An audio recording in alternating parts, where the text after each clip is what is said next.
Bonjour à tous, j'avais promis de publier un conte ce mois-ci ou le mois dernier, je ne sais plus très bien, après mon dernier conte de la couverture qui était sur les relations avec les plus âgés. Voilà, maintenant j'ai décidé de publier un nouveau conte qui s'appelle Béquille, qui est un conte sur notre place dans la société. Ce qui me tient à cœur un petit peu aujourd'hui, c'est de réfléchir ensemble à tiens, c'est quoi la société? Parce que j'entends beaucoup de gens critiquer la société, c'est pas nous, c'est pas les autres, c'est les gens.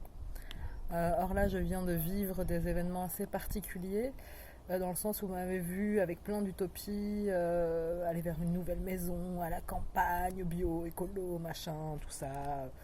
Voilà, et dans la dernière vidéo, justement, j'étais en train de réparer les murs de cette maison. Et ben voilà, je me suis fait jeter. Parce que pour les gens, je ne correspondais pas assez à leurs valeurs écologiques, énergétiques, subtiles. Voilà, donc c'est malheureusement très douloureux pour moi.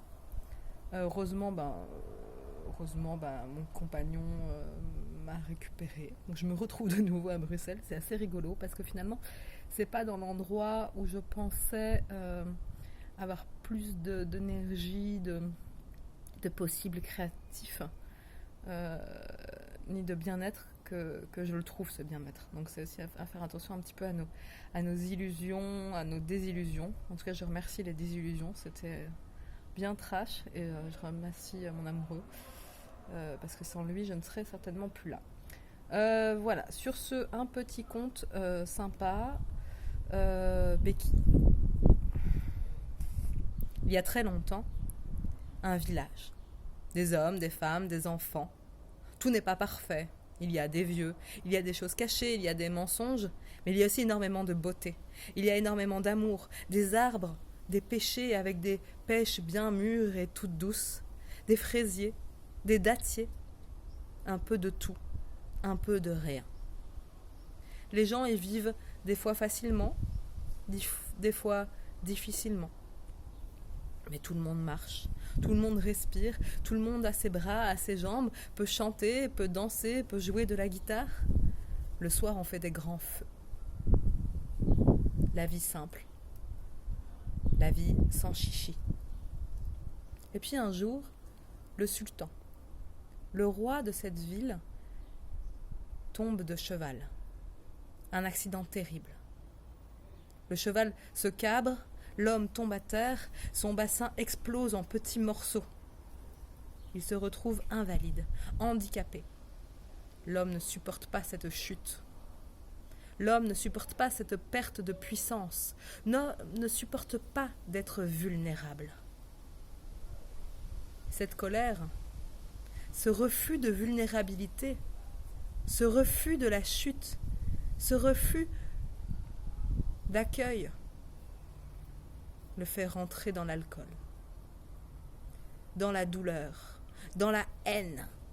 Il passe son temps sur le balcon de son palais à regarder les autres. Les autres, c'est de leur faute si je vais mal.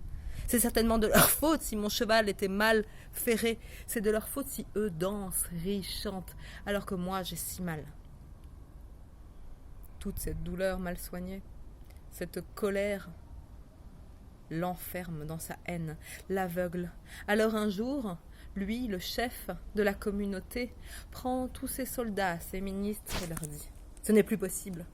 Ce peuple qui ose jouer, qui ose rire, qui ose être libre, qui ose chanter, boire, faire des enfants, alors que moi, leur grand sultan, moi je suis si mal dans mon être, je suis si mal dans ma peau et que je ne trouve aucune solution pour aller mieux.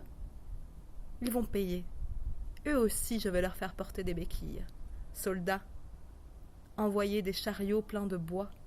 Envoyez des chariots pleins de bois, dites-leur que c'est cadeau du roi. À partir de ce jour, quiconque marchera sans béquilles, on lui coupera la tête ou on le jettera du royaume. » Le temps a passé. Les soldats sont sortis. Tout le peuple du royaume des hommes s'est arrêté, s'est pétrifié. Les mères tenaient leurs enfants dans les bras. Les hommes tenaient leurs poings dans les poches. Ils sentaient le couteau sous la gorge. Alors un par un, au début, ils ont fait semblant. Ils ont pris les béquilles. Mais les soldats étaient partout. Ils étaient vigilants. Et puis, les gens entre eux parlaient. On a vu un tel marcher sans béquille. On a vu madame, vous vous rendez compte, elle. Au lieu de s'occuper d'eux-mêmes, ils se sont mis à s'occuper des autres. Au lieu de s'occuper de leur bien-être, ils se sont mis à parler sur le dos des autres, à pourrir leurs frères, leurs sœurs, leurs cousins, leurs cousines. Au début, il y avait des révolutionnaires, des grands rêveurs qui posaient les béquilles à l'entrée, fermaient toutes les portes et tous les verrous et, dans les caves sombres, humides, continuaient à danser, à chanter, à rire, à boire un petit verre de vin. Mais peu à peu, le contrôle. C'est pour votre bien-être. Le corps n'est pas fait pour marcher sans béquilles. C'est pour votre bien-être. Et puis si c'est le roi qui le dit, c'est que ça doit être vrai. Les années ont passé. On a changé les livres d'histoire. On a changé les livres de géographie. Et on s'est mis à écrire « L'homme est sorti du monde animal grâce à la béquille ». Les commerçants en ont fait des objets de fantaisie, de ventre, de sport, la béquille à tiroir pour les bijoux, la béquille à ressort pour les sportifs. Les gens commençaient à s'épier, à se méfier. Est-ce que leurs voisins avaient bien pris ces béquilles ? Et puis peu à peu, les vieux sont morts. On a oublié. On a oublié de raconter qu'un jour l'homme marchait droit, debout, qu'il savait rire, chanter, danser. Tout le monde, sauf un homme. Un homme qui vivait dans la montagne, avec son fils. Tous les jours, quand ils allaient au village, ils prenaient les béquilles. Mais dès qu'ils remontaient dans la montagne, il veillait à ce que tout le monde soit bien caché et il apprenait à sa femme et à son enfant à marcher sans béquilles. Et il pouvait danser, jouer. Il vivait libre. Puis l'homme est mort, son fils a grandi, sa femme est morte. Et puis son fils a continué à faire la même chose, à faire semblant au village de marcher avec des béquilles. Et puis un jour, le vieux roi, celui qui avait édicté la loi, est mort. Dans toutes les radios, on a entendu « Le roi est mort, votre fameux roi est mort ». Alors le garçon, qui avait une trentaine d'années, le fils, il était heureux, il était joyeux. Enfin, les gens vont se réveiller. Enfin, ça va s'animer, les cœurs vont s'ouvrir. Voilà. Alors il est descendu, euphorique, naïf et joyeux, le long du chemin de la montagne, laissant ses béquilles à la maison. Il a couru sur le chemin, bras à cœur ouvert, il est allé vers les siens. Enfin, il allait pouvoir sortir de la solitude. Mais là, quand les gens l'ont vu sans béquilles,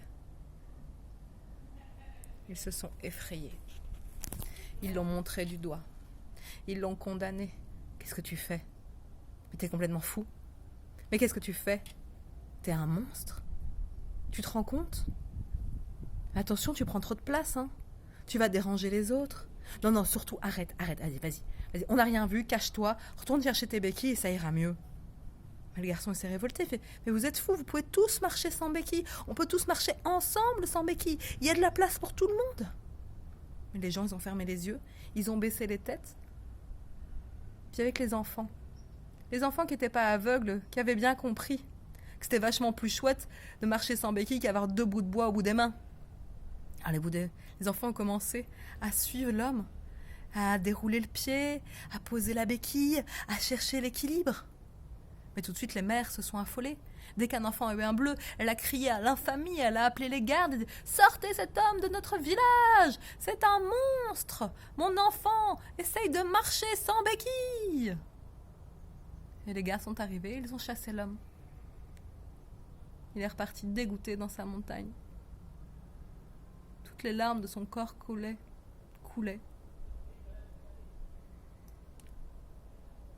Il est rentré dans sa cabane, fermé la porte et il a allumé un feu.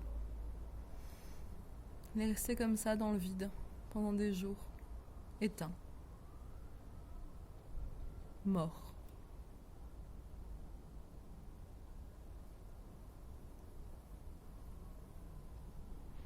Et puis, un matin, le vent toque à la porte.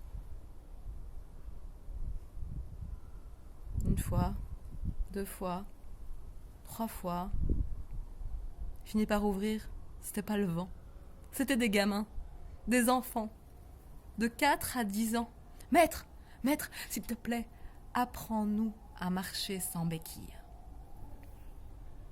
Le gars, il les a regardés là, il dit, mais je suis pas un maître, les enfants. Je suis juste un homme en bon état de marche.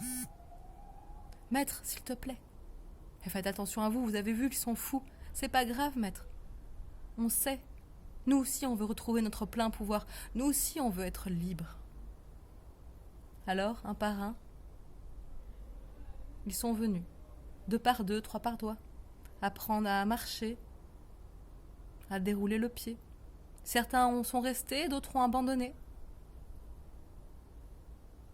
Et peu à peu, avec le temps, ils se sont mis à apprécier la marche dans la montagne, le genou qui se déroule, la danse sur le pied. Ils ont retrouvé leur corps, leur être en entier, dans toutes les positions, dans toutes les directions, debout, sauté, assis, couché. Et le temps a passé. Et les enfants, ils n'en pouvaient plus, ils avaient envie de partager ça avec leur famille, avec leurs proches, avec leurs amis. Alors ils sont retournés au village, comme leur maître. Regardez, papa, maman, regardez, c'est possible. Le maître avait raison. On peut marcher debout. Mais de nouveau, les familles, les amis ont fermé les portes. Trop de douleur. Incapables de voir des possibles de bonheur. Ils ont clôturé, ils ont chassé, et de leurs propres enfants, ils leur ont dit. Soit vous reprenez les béquilles et vous pouvez venir au village, soit vous partez et vous n'appartenez plus à notre famille. Il paraît que certains enfants n'ont pas eu le courage de quitter les leurs. Ils ont repris les béquilles, ont continué à faire semblant. Puis d'autres sont partis au loin, essayer de créer des villages d'hommes et de femmes libres. Belle journée.